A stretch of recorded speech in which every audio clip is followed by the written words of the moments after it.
it's got to be a hard balance, that the fact that the accountability piece is a priority, but you do still want to be a source of support as the authorizer to these schools, and how do you do both? And the way we try to do it is we identify as priorities for support the things that are needed to make the system work.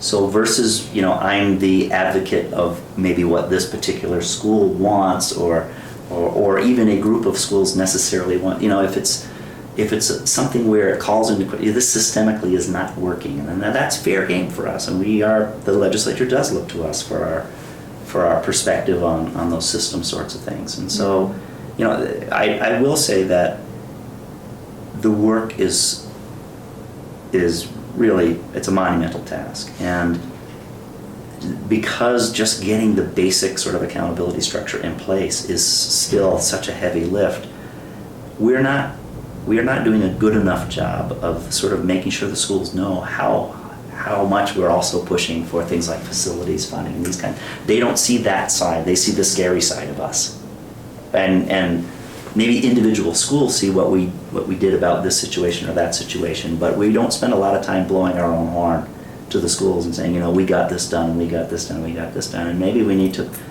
And I guess our philosophy has been, do the work, and the results will speak for themselves. Don't take time away from the work to brag about the work. But you do have to do some of that if your schools aren't to get the impression. The only time we see the commission in the news is when you're talking about you had to close a school. Right. And so they only see this sort of negative, scary side of things.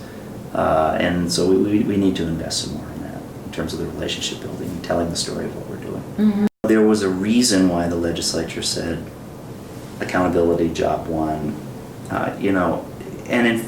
I do think that there are times when we're supporting changes and we do want to tell the good stories of chartering and its potential, but we're not sort of the PR agency for every good thing happening in charter. And in part, that actually, I think, helps us to a degree with our credibility and our advocacy for the system as a whole. When we do an annual report that just gives you the straight, unvarnished, the charter sector is underperforming relative to the larger system. Mm-hmm. Let's be very clear about it. Put it right out there. Mm-hmm. These schools who are, half of our top high schools are charter schools. When we brag about half of our top high schools being charter schools, after we've just said, let's be clear, we're not where we need to be, that positive message has twice the credibility because they know that we're not just being a PR agency for charter schools. Our job is to be the objective kind of truth tellers and all.